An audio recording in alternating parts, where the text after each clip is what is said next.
And this is the Power Performance webinar series, and there is an important agenda that we want to discuss with you at the end of today's program regarding association opportunities to participate and get more involved in your state association. This program is sponsored by the California Association of Mortgage Professionals, which is a NAM affiliate, the National Association of Mortgage Professionals. And we will be providing this program. This is the fourth in a 5-part series. The fifth of this series will be in late July leading up to the August convention, which is going to be at the San Jose Marriott. We're going to talk a little bit more about today. The entire focus of this series has been about getting you guys the tools, resources, and information you need to power up your business and make the transitions from the heavily refinance-based market of the previous couple of years and transition how to power up your purchase performance has been the theme of the entire series. Now, if you've missed out on the first couple of events, and this is your first hearing of this event, we can get you access to those recordings if you're interested, and we'll be happy to do that. We'll talk a little bit more about how to get access to that. But today's program, and in the short 44, 48, 49 minutes we have left in this program, we're going to walk through how to help you power up your purchase business by focusing on a specific niche, the power of purpose and passion in what you do. And as we go through that, as we begin to connect our vision of what the perfect business in life looks like with the perfect system and model that supports that vision, we find that we're able to create a much better result in a much shorter period of time than some of the more traditional methods. And so I've asked our noted guest and speaker, Karen Bates, who's joining us today, and I just want to introduce you a little bit to those of you who don't already know Karen. Karen is president of the San Diego chapter of California Association of Mortgage Professionals. What astounded me when working with her and getting to know her as a professional speaker, and as I've done this for now professionally 11, 12 years myself, I was amazed at the volume at which Karen and her husband have done and how quickly they've ramped up their business. Karen got into the mortgage business in 2004 after her and her husband left the military. I believe, Karen, you were Navy and your husband was something else, right? Oh, both Navy. Oh, you were both Navy. Okay. I apologize about that. I got that wrong. I thought Ken was Air Force or something like that. He was a pilot, right? Yes. Aha, that's where I got it off track. Anyway, what amazed me about you guys is you guys got into the business in 2004. Of course, you dealt with the challenges and difficulties of 2008 and the market collapse and everything, and you're in San Diego, which is one of the markets that was hit hardest with the financial meltdown and all that. But to date, you have, last year you did $58 million in loan production for 157 loans. This year you've had 2 great months already, one at 27 loans closed and another at 23 loans closed. So guys, Karen is a heavy hitter with less than 10 years experience in the market, no mortgage or marketing experience prior to that. And so what Karen's going to do today for us is kind of share her story, how they found their niche, how it's benefited them, and what we can do to help you guys create one for yourselves. Sound like a plan? Sounds great. Thank you, Eric. Yeah, and as you said, I'm just wrapping up my year as president of the San Diego chapter of the Mortgage Professionals. I'm so excited to be here today because I wanted to share what I keep discovering is that recurring theme and challenge our CAMB members, and actually many of our originators are facing today. And that is, what is that solid sales and marketing plan to get my business to the next level that doesn't include working 70 hours a week, trampling on the competition, or having to be that savvy salesman? And so Ken and I had a problem when we started our company because by trade, as you said, Ken was a Navy fighter pilot. His background is an engineer, and he'd been in the Navy for 12 years. I was in the Navy as an air traffic controller, and when I left, I became a CPA. And all that really means is that we knew nothing about sales and marketing, and we pretty much made every marketing mistake you'd expect because together, our strengths were on the operations side. He created really great spreadsheets, and that speeded up our processes. I made sure our books were in great order. We were both great at the details of underwriting. But when it came to bringing in the business, a great analogy would be if he and I had been in the weight loss business, we would have done a really great job telling someone, hey, if you want to lose weight, all it's going to do is take a lot of really hard work. You have to eat super healthy, a lot of things you're not going to like. You have to exercise, 5 days a week, and basically have a complete lifestyle change. And not only then can you reach your goals. When would you like to get started? Instead of just showing them a picture of what they wanted to look like and asking, hey, you ready? Let's do this. So we were really focused on the work and all of that and not the destination that our clients were looking for. So to put it mildly, we stunk. And it was because we were not salesy and we'd never had any training in that. So unfortunately, the training that we did find just wasn't a good fit for us. So we had to come up with something different, something that would work for our personalities and also for the lifestyle we wanted. So I'm happy to report that we are on track. As you said, in 2012, Ken and I worked less hours than we have since we started our business in 2004. And at the same time, we were able to achieve that 7-figure business. And we had a lot more fun doing it. So today, what I want to share with you is how we had a complete shift in our marketing and how you can do that too. So on today's webinar, you'll find that this is going to be for you. If you feel like you're working too many hours, you want more control over your business, but you have absolutely no idea where to start. You want that steady and consistent stream of clients you enjoy working with because they understand your value. I mean, honestly, how fun is it to get that client? Their first question is, what are your rates and fees? And when the conversation starts that way, these guys are going to be the ones that drain your energy the entire transaction. This is also for you if you want to figure out how to attract referral partners that send you qualified leads, and you recognize that staying motivated and confident is a lot easier when your phone is ringing. So today you're going to discover how to get out of that game of chasing down leads and have a system that allows you to attract those clients that understand what your value is. We also are going to cover specifically why that business model that's most commonly taught without a small shift on your part can not only destroy your confidence in your free time, but it's also going to take your motivation.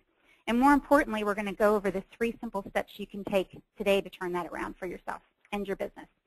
So our goal is to help you shift your sales energy from chasing or pursuing to being pursued. That'll allow you more control over your schedule and your life.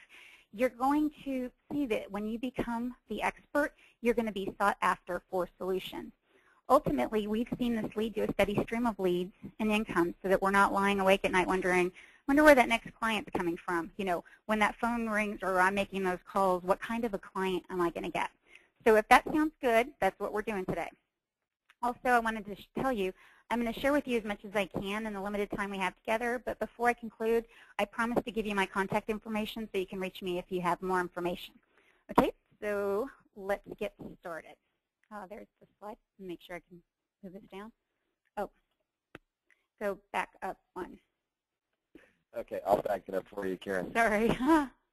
That's all right. Okay. Got a little bit happy with the clicker. That's okay. Okay, so what we're focusing on to start is, will you trust the power of pursuit? So after many years of Ken and I trying all these different things, we finally found a fit for ourselves in something I like to call the power of pursuit. Our problem was, if we stunk at showing up and selling, how did we get people to call us? And once we identified that problem, I felt like, hey, at least we're moving in the right direction because we know what we don't want. So the number one thing we clarified is, did we want to continue to pursue and chase down clients and realtors, or did we want to find a way to be pursued and get them to call us? If you take a second to think about a time when you were being pursued, you only had 2 options. You could either resist or submit, and that's the choice that you put your clients in when you go and make those phone calls. I don't know about you, but I run from salespeople chasing or calling me. Think about the last time you were at a car dealership. If you were there just to look around, did you want to talk to anybody? But when you're ready to buy and you need your questions answered, then you need to talk to somebody. So when you think about that shift in mentality, you have to really clarify yourself in your own business. Are you spending your days pursuing people who are not ready to buy from you, who don't really understand your value, and does that leave you feeling discouraged and frustrated? Or are you being pursued, meaning your phone's ringing inbound, especially on Mondays after everybody's been shopping, when your ideal client's ready to buy, and they know they need you and they need your expertise? The way that, let's see, Eric, if I can get this next slide to come up. There. There. The way, yeah, I got it.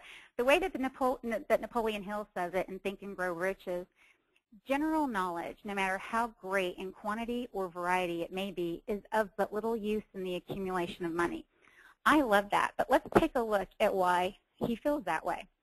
In the traditional relationship model, you target a handful of top producers. You find a unique and creative way to get their attention. The more creative you can be, the better, right? You win that first deal, you wow them, you earn their trust, and then your focus is on keeping them happy, which that means so many different things.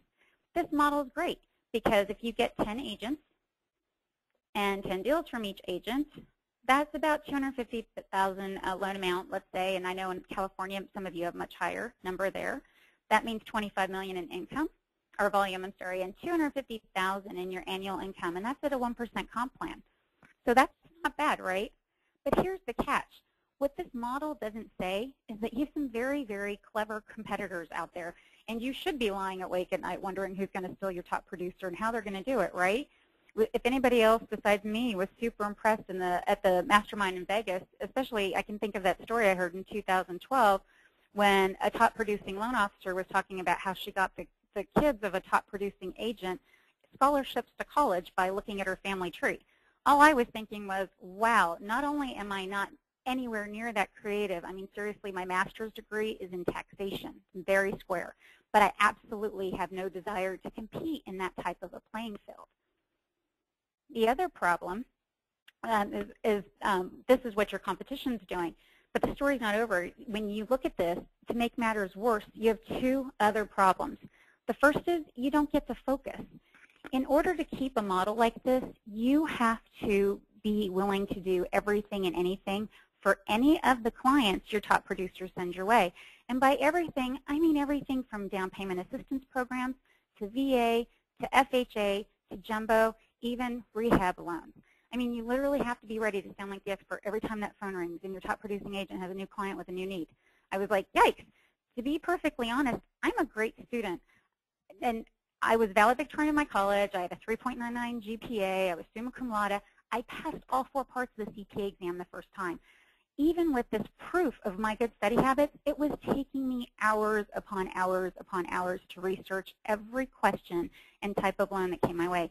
It was really impossible and overwhelming to be an expert at everything, and more importantly, to have that confidence to know that I wasn't missing anything, because how terrible is that? You do all that work to get and be clever to get that agent into your top producing, circle, and then you get your first deal and you have absolutely no idea how to do it. It's just, to me, it was stress upon stress upon stress. And I don't know if any of you feel this way, but that's where this all came from.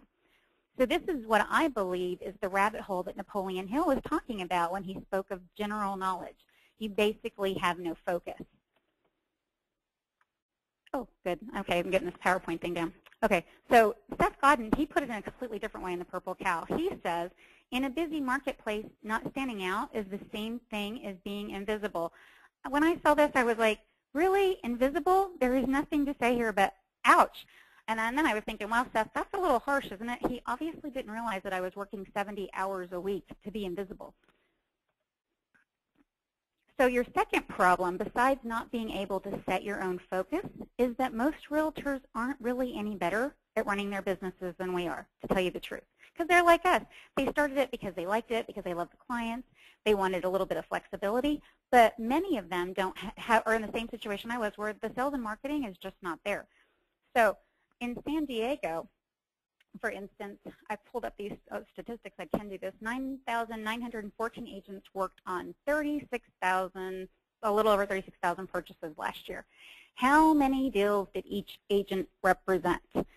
And what we're looking for here are those top producer slots, right? So if you guessed 20% or even 10%, as Cindy Lou Who says in The Grinch, wrongo, here are those grim statistics for us. 101 agents out of all those listed above represented 20 or more buyer side transactions. 7%, 10 or more. And when I show you how many of those were cash, you're going to realize that you're not even going to get your 10 deals a month from these agents. And basically what this says is over 80% of the agents out there don't make that top producers list. To be sure, there are a lot of great LOs out there who've been in the industry a long time and run very, very successful businesses with this traditional top producer relationship model. The point I'm making, though, is that if you're newer to the industry like me, is there a way to add a new first couple of steps to at least make your business a little easier to start and work on more targeted relationships with people other than just top producers? So here's the shift we made in our business. Ken calls it the bottom 90% need love and two. I call it 3 simple steps to our 7-figure business. And why 7 figures? Because I like lofty goals, and because I've met a lot of you, you're smart, you're creative, and I know that you can do this. So the 3 steps that we use are identifying a problem, but it needs to be in a very narrow niche. And then what you want to do is be the solution in that narrow niche.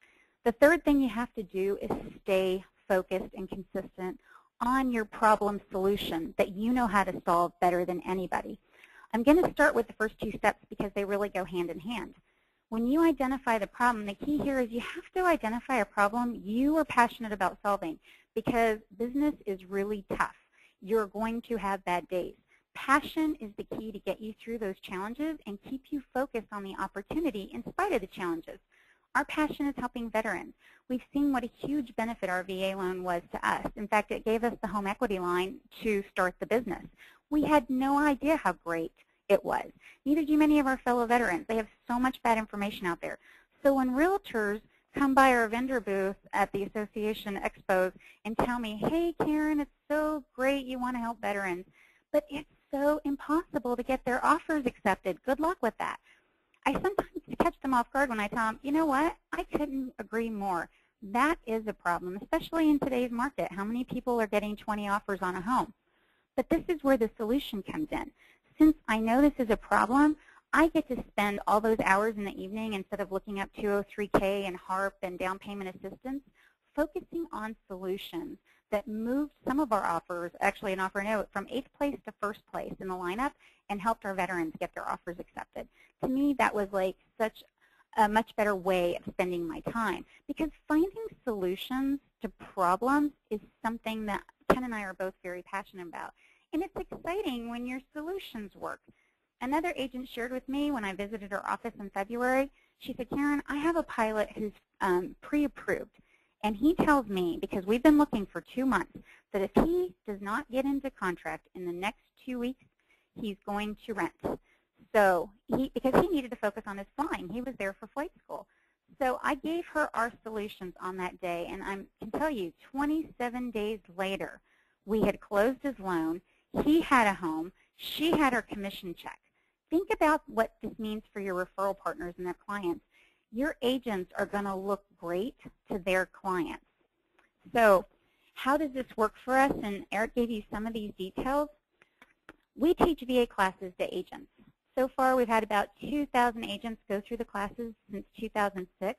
But the best part is that 92% of our business at this point is VA. And I love that, because I can go through about 12 VA files, and then I hit that one FHA, and it's like the record, you know, that record, that scratching noise it makes. The wheels come off the bus. It's like, oh, got to stop and look at the guidelines. That only squelches the problem of going home at night and trying to read new guidelines. But think for a minute what this means for our team. Ken and I took a popular coaching seminar last summer that focuses on building a team around you. But the thing was, is hiring is really difficult, which is a whole other part of expertise we don't have. And finding the time to train is an even bigger challenge for us. We're small. Taking time to train our team takes time away from us bringing in new business. So the fact that our team gets VA 92% of the time allows us to focus less on training them on the type of loans that come in and more on training them on the type of service they provide.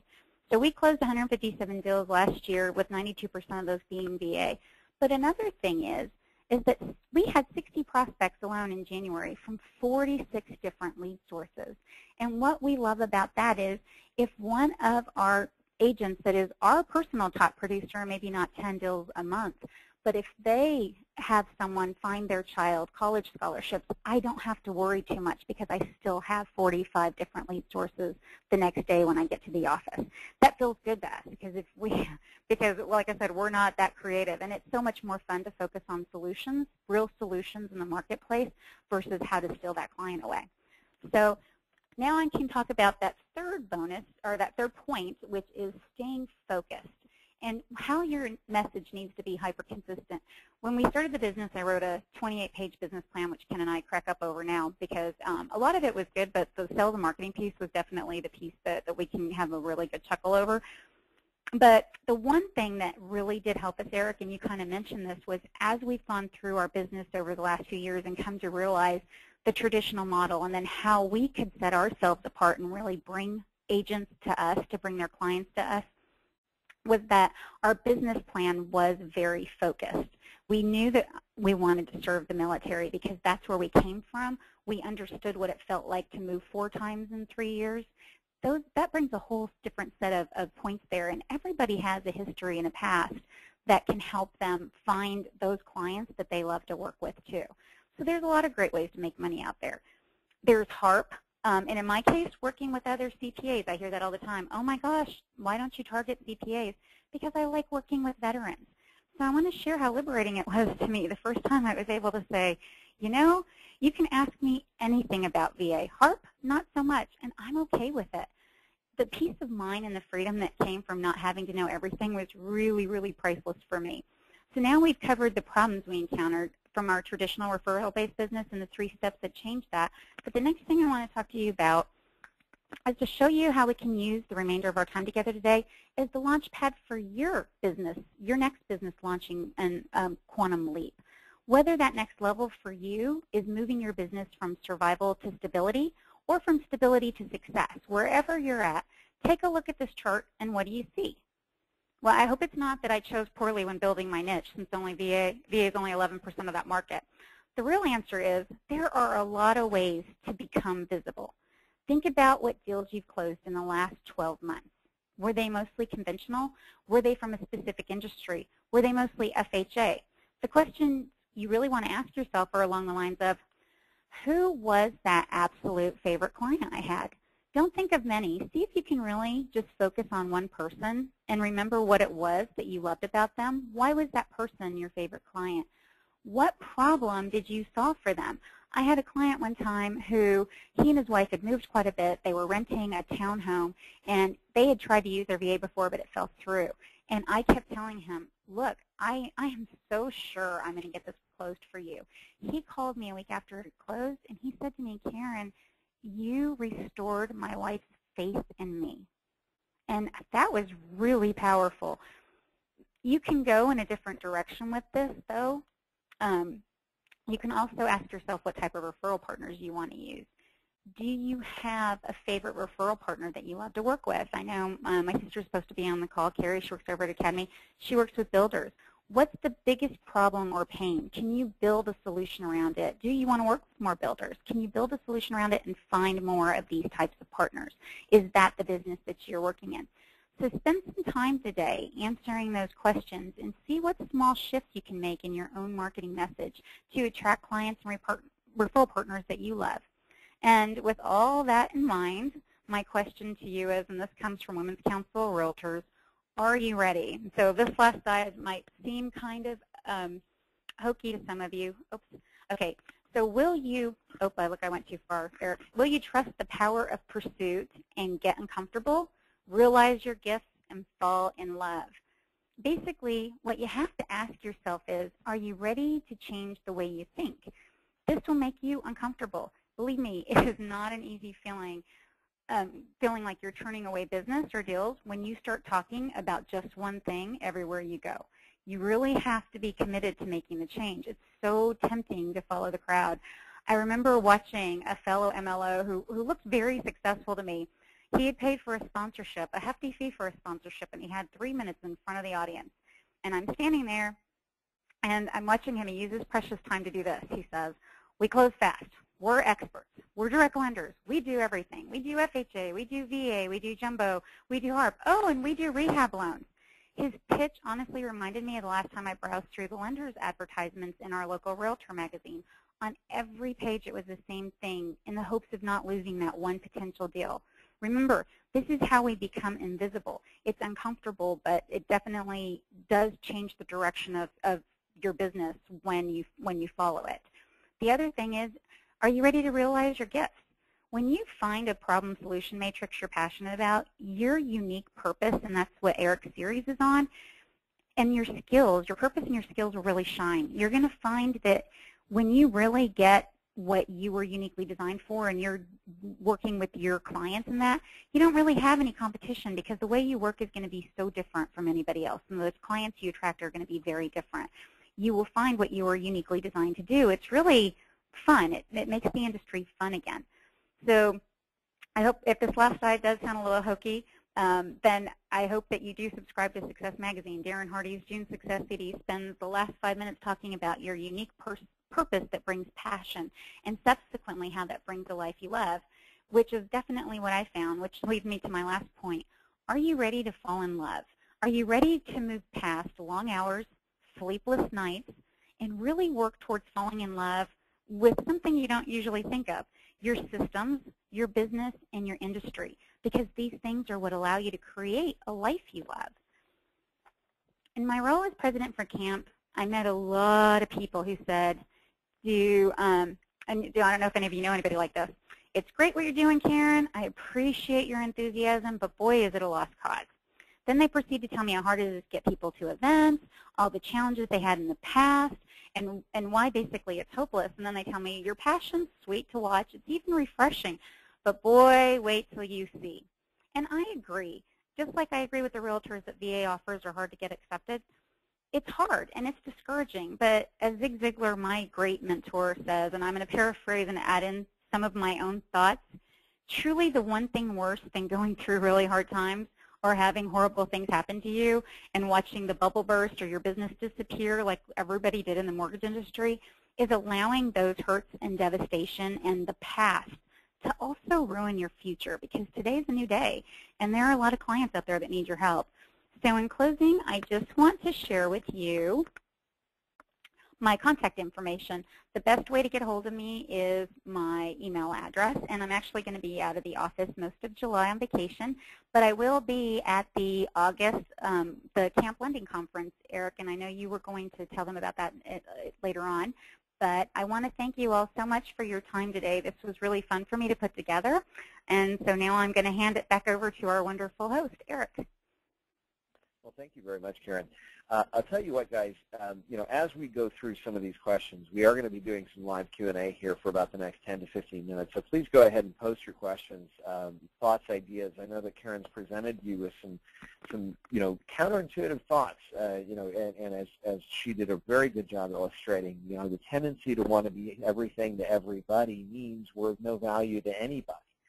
And that's where, part of the value of this programming, and by the way, there's some things to think about here, is, you don't necessarily have to pick one niche. You market a particular niche to a particular group. That doesn't mean that once that's up and running and is a functional part of your business, that you can't come up and generate a second or third niche that is also a passion. And so there's different ways to look at how to position this and those kind of things as we move forward.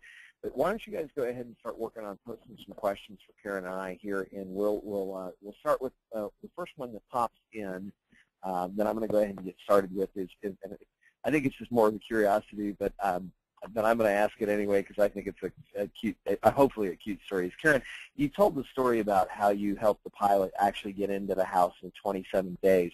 You became the solution. So do you mind sharing a little bit with the group how you came up with that solution? What were the steps you took with that? Tell us the story a little bit.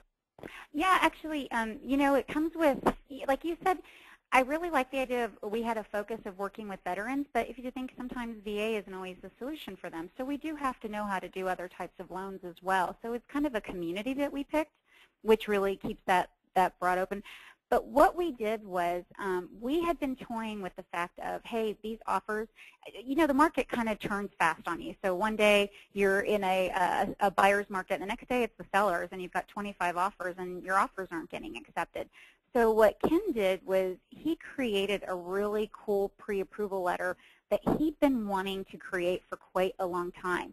And what he started doing was saying, hey, look, we can close this thing in 27 days. And, hey, here are the people in your office who have worked with us and know why VA is a good thing.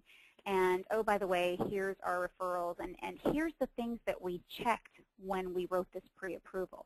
So you start throwing those things onto that pre-approval letter specific to VA, and you know you can stand behind them. You have all the confidence in the world to pick up that phone, which he did. He got a call that I talked to her on Thursday.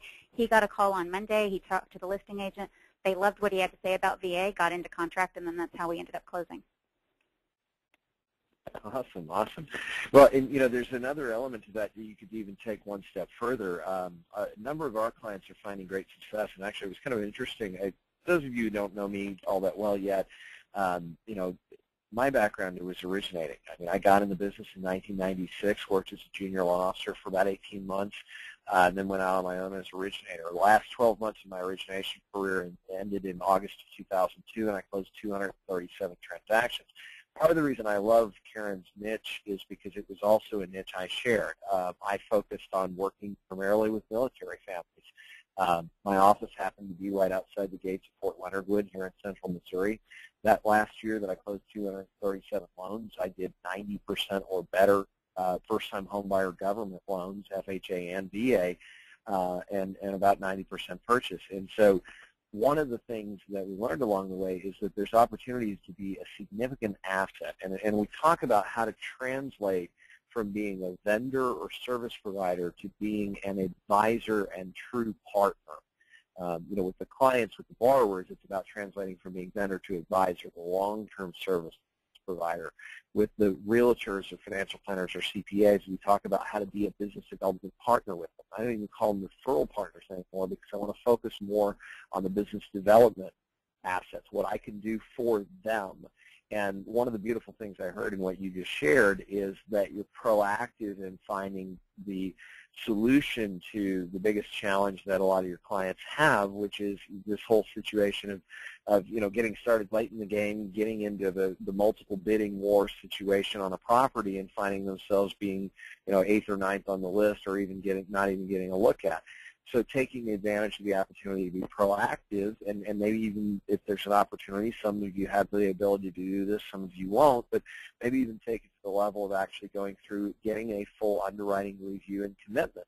So you have even that additional layer of value where the loan's already been completely vetted through underwriting, and you know that you could even close in an even shorter timeline because, we all know that originating a loan is half of it is qualifying the borrower in their situation, the other half is the property. So if you get the borrower half out of the way, you can move a lot faster on the property qualifying stuff. So that gives you that additional advantage. A third layer that you can do with that, just, Karen, and this is, just some pre-coaching here in the middle of our conversation, what about picking up the phone and calling listing agents at the time of offer?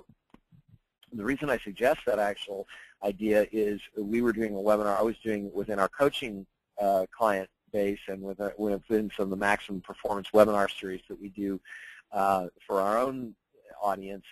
I had two of my coaches on who are top realtors in the market, one of which is actually based in San Diego, who said they love it when their loan officers call the listing agent at the time an offer is being made and just extend that personal touch of reaching out to that listing agent, talking to them about the strength of the qualification, your confidence in the buyer's ability, and then offering yourself as a resource to answer any of the questions that that agent might have about the offer. And that created that additional layer of value.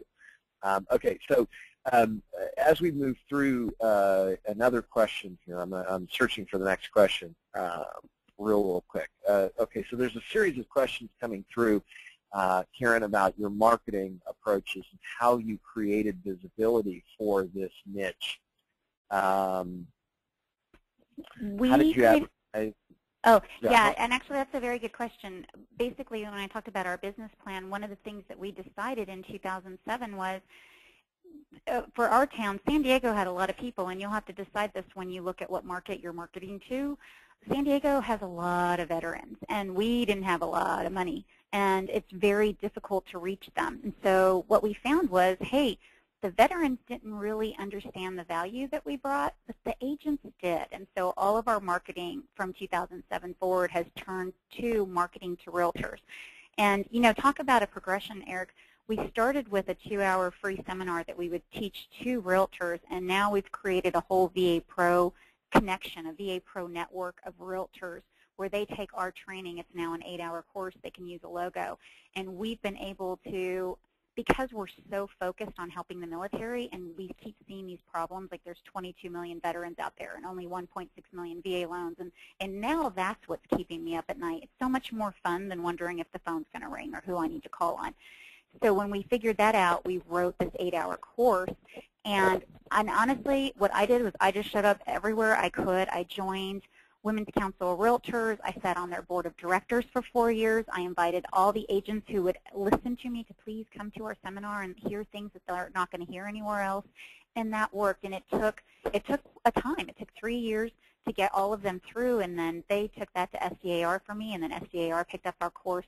And so it was really a progression, but because we were so focused, all of a sudden you get what they call, you know, that big mo. All of a sudden it starts just working in your direction, and things start just compounding. And so every day I get an email from somebody in San Diego that says, hey, Karen, have you heard about this veterans event? Or, hey, Karen, did you know this was going on? And through that, even after this webinar, I have a webinar over at Ashford University for about 400 veterans that are looking to find out what their VA can do for them that they don't know. Awesome. Awesome. Yeah. A couple of more questions here, and then we'll start to wrap up some of the exciting news that's coming up about some association business you're going to want to be aware of.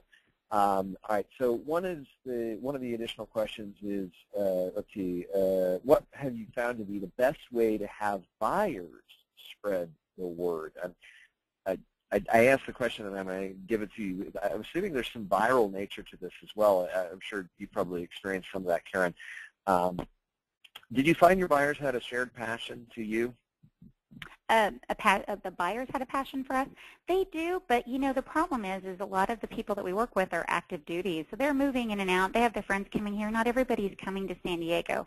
So what we felt, because we're such a small company. When you said last year we closed 27 deals in a month, we did that with 3 operating people. I mean, that's the person answering the phone, and then Ken's 2 assistants and Ken, and I'm out doing the marketing. Your resources are so limited that we specifically stayed focused on the realtor community. Now, that's not to say that somebody else, when they look at who they love, they can pick that client, and then they can figure out the best way. But what we found was when you pick an avenue and it's working, like you get 1 in 10 deals closed from this particular group of people.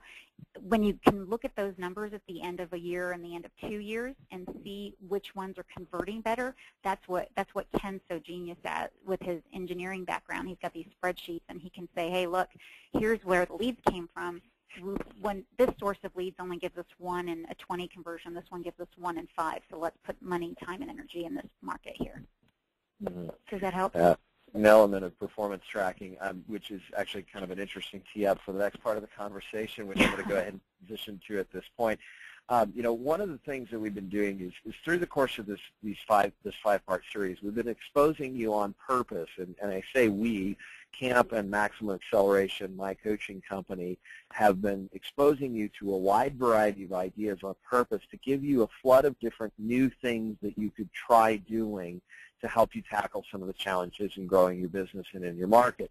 What this is all leading up to is the CAMP conference, August 14th through 16th in San Jose, California. And I'm going to actually, Karen, I'm going to ask if you don't mind, could you go ahead and copy and paste this link into the chat so people can go ahead and click on it. Guys, long story short, we've been trying to help you guys gear up and get information that gets you some excitement and gets you some energy. These ideas may not be the perfect solution to your biggest challenge, but at that conference, my team and I are going to be walking you through a process that will help you drill down on what your issues are, what your concerns are, what your goals are, and how to get beyond the obstacles to the solutions, and then how to take action and implement. And the thing that you just mentioned, Karen, about the importance of metrics and tracking what your results are and what's working for you and what's not, so you can dial in on more energy and effort on the high payoff activities and less time and energy wasted on the low payoff activities, is the critical element of what we do to help you create massive growth and in minimum time or maximum acceleration. And so as we get together at that summer convention in San Jose, the 14th through the 16th of August, it's going to be at the San Jose, I believe it's actually the Marriott, is it not? Do you remember, Karen? I believe so. Yeah, I'll be there next Friday. We're doing our planning meeting for it, so I'm pretty sure it's the Marriott. Oh, awesome. Cool, cool, cool. Well, as we're going through that process, and as we're, and California Association CAMP has asked me to come keynote that event for you all and help to walk you guys through that process. And I'm very excited and looking forward to seeing all of you there. I think it'll be an incredible conference. It's going to be, one of the best opportunities. And trust me, I do this all over the country at a number. I mean, I was just, I spent 4 days in Las Vegas at the Stephen Marshall Conference. I spent, 4 days in Atlantic City at the Ultimate Mortgage Expo. I've got a conference in New Jersey. I've got a conference in Minnesota. I've got a conference and I do this all over the country throughout the year. I'll tell you that this camp event is one of the best events of the entire country as far as quality of material, training, and education, the value, and one of the great advantages you guys have in California is a lot of the great industry thought leaders are in the California community as well. So not only me, but a lot of other great speakers and great trainers with a number of brilliant ideas that are going to really help you think through what your action plan for the next year needs to be and how to create an action plan that's going to be implemented and executed. So I can't encourage you enough to go ahead and jump on this link, this www.ca-amp.org/news/summercamp.html. You can also grab it off the temp page. All right, cool. Karen posted it in your chat. So in the chat box in your webinar platform, and I'm okay if I see a bunch of you jump off because the stats will show me who's hopping off so I'll get to see who's hopping off and jumping to that website to go ahead and get themselves registered. They do have the landing page and registration up, so you can go ahead and take care of getting the arrangements out of the way, get it done, take advantage of it, take some action. Okay, so that being said, you've received a number of information. You've invested your time today in learning. Okay, you've been exposed to some wonderful ideas from Karen, and she's given you a very simple 3-step process you can follow for how to carve out your niche and use that power and purpose of focus and passion to really accelerate your business. Now, here's the problem. If you don't take action with those ideas, do they have any value to you? Well, the answer is obviously no, right? I mean, the brightest and best ideas in the world, if not implemented, are totally worthless. So knowledge isn't power, action is. So let's talk a little bit about how to take some specific action with what you've already invested your time in today. The first question you need to ask yourself, and I want you to, I've got 8 minutes left here of the webinar before your next appointment, before the top of the hour. Let's walk through this one step at a time. So right now, I want you to take a couple of seconds, and I want you to drill down on what was the most valuable thing you've heard in today's program. Okay? The one idea that you know you want to implement right away. Okay? I'm just going to give you a couple of seconds here to think it through. Jot down an idea, grab a scrap sheet of paper, an action item, open up a calendar appointment for tomorrow, whatever it takes to actually get some notes going here. Okay? What was the one best idea you heard in today's program that you really want to implement? The second step is you need to decide what is the next action. Okay? My good friend and colleague, actually from Ojai, California, Jason Womack, used to talk about it as the donut effect. Desired outcome, next action. Every thought you have should be connected to what do I want to do with this thought, and then what's the next most important action I need to take to do that thing with that thought. So the next action here is what is the very next action you need to take to make this one best idea you've heard in today's program part of your daily business. Maybe it's waiting for the audio recording. And just so you know, guys, by the way, we will be redistributing the audio recording of today's program to all of you that are registered attendees. That usually does take about 48 hours for our team to do some of the back-end post-production work and get it formatted properly and posted so you can download it and watch it on whatever portable media device, laptop or computer, whatever you want to watch. It does take some time to transcode that into a format that can be replayed in a wide variety of medium. But we will have that recording out to all of you within 24 to 48 hours, so you'll have that access. So maybe that is the next action. Is watch the video and pick up one of those ideas or scripts. Maybe it is scheduling an appointment with yourself to get out of the office, craziness, go to a coffee shop where nobody knows you, and just brainstorm a bunch of ideas about different niches that you might want to implement. And then narrow it down to the one or two that really resonate with you. Maybe it's going back to that one particular section, that one particular slide that Karen put up about, thinking about who is your favorite client. What was it that you really enjoyed about working with that client? And are there others like that client out there that you can go out and reach out to and connect with? So think about what is that very next action you need to take. Write down a specific, measurable, trackable action item for yourself to take this idea, this one best idea that you want to implement, and actually make it a part of what you do on a daily basis. Third step is you need to decide by when you're going to have that action implemented. There was a study done by Brigham Young University about 1998, and they really studied what it took to get people from idea to implementation and action and follow-through. And in that study, what they realized is when you set a specific target date for completion, instead of just this hypothetical, theoretical, I'll get this done someday maybe, when you put a specific target date on an action item, you actually triple your chances of actually implementing. You go from about a 25% follow-through rate to over 60% follow-through rate. So what I'm saying here is now you've decided your best idea, you've decided what action you need to take to make that best idea part of your daily business. Now let's put some teeth to it. Let's set some accountability in place. Let's talk about by when specifically. What's your target date for completion on that action item? And then if you want to know the secret sauce to really get it done and make sure you get it implemented, is find an accountability partner. Decide who you're going to ask to hold you accountable. Because that Brigham Young study showed us that 95% of the time, when you tell somebody what you want to do and you tell them to follow, you ask them to follow up with you at a specific date and time appropriate to your target completion, you have a 95% or better chance of following through on implementing that idea. Now, I mean, think about it from this perspective. It's kind of like the running buddy effect. Let's say January 1st you decide you want to lose a little weight and you're going to start a jogging program, right? So you get up January 1st. Well, you don't get up January 1st. You get up January 2nd, you start the jogging campaign, right? We all know what you were doing on January 1st. Anyway, but you get up January 2nd, you go out, you have a great run. You get up January 3rd, it's a little bit tough because you're a little sore, but you get up and do it anyway. January 4th, you're a lot sore, but you get up and do it anyway. You maybe make it a little bit shorter run, and you're a little later getting out and planned on.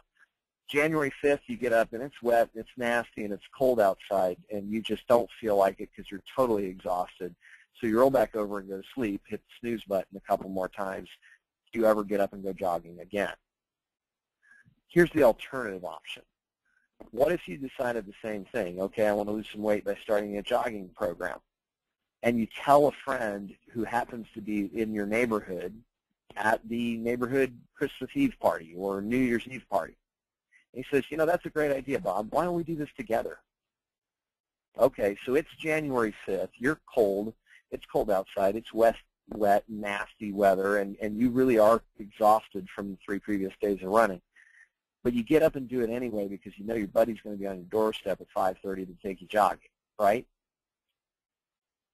That's the power of accountability. The promises we make to somebody else are a lot harder to break than the promises we make to ourselves. So find an accountability partner, whether it's a mentor, a colleague, a boss, a friendly internal competitor in your office within your company, maybe even a spouse or a parent that you have a lot of respect and trust for. It's somebody that you know to be disciplined, somebody you know to be effective, somebody you know to be knowledgeable and that you respect, and somebody that you're going to kind of feel like a bit of a jerk if you don't follow through on your action items. There's that good old-fashioned Catholic guilt that comes into play. I grew up Catholic. My mother was a master at that. But I'll tell you what, anybody that you have enough respect for and trust that you're going to feel a significant level of guilt if you don't follow through on is the perfect accountability partner. If you need help finding one, or if you don't have somebody like that in your life and you'd like to talk to somebody about maybe taking on a professional coach who could become that accountability partner for you, I'd obviously be happy to talk to you about that. The best way to take advantage of it is to experience it. Go to our website, mxocoach.com/strategy. You can sign up for a 1-hour strategy session, coaching session with one of our coaches. They will give you a real coaching experience, walk you through creating some of this accountability and follow-through. And then from there, we'll talk about a little bit of the commitments on both sides and the pros and cons of what it looks like and whether it's a right fit for you or not, after you've had the opportunity to experience what coaching can do for you. Otherwise, I want you to watch out for the next part in this series coming up Wednesday, July 17th at 1 o'clock Pacific, 3 o'clock Central Time. We are going to be doing the final part in this 5-part series where I'm going to be talking about the power of true purchase partnerships, how to create massive leverage with the 1 and 1 is 11 type effect. And if you want to register for next week's the next webinar in this particular series, you can go ahead and jump to our website. You can go to this link. It's a little bit awkward to type in, but I'm going to go ahead and post that here in the chat and Q&A in just a couple of minutes. Also, if there were any questions that have been left unanswered at this point, you're welcome to go ahead and type them into the chat box or the Q&A box that's in here in the webinar platform. We are going to leave this open for just a few more minutes. And also maybe if you didn't want your question captured on recording, I'm going to be turning off the recording here momentarily, and we might have just a few more minutes to answer a couple of those quick questions for you. Otherwise, Ms. Karen, I wanted to thank you very much for delivering a wonderful program, giving some great ideas for these people to think about. And I look forward to seeing all of you at the CAMB conference in August and on the next webinar in this 5-part series. With that in mind, Karen, any final thoughts, ideas you'd like to share with our audience today? No, I think you did a great job. I totally agree with the coaching piece and having that accountability partner. I just tell people, if you need something from me, I need to know when you need it by, because if you just tell me when I get to it, that doesn't exist. So you nailed it. Yeah, awesomely.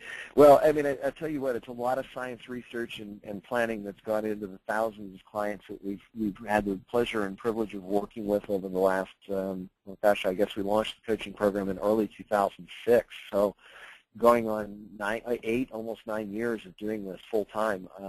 We've had the great privilege and honor of working with a number of people. So, guys, I'll tell you what. The other thing I want you all to do before you jump off this call is applaud yourselves for being the 1%ers, the people who really truly are investing your time and energy in perfecting and refining your skills, in improving what you do and how you do it, how you can be a better asset, resource to your borrowers, to your business development partners, and to your community. So I want you to all give yourselves a big round of applause for taking the time and investing in yourself to grow to the next level. With that in mind, I'm going to go ahead and turn off the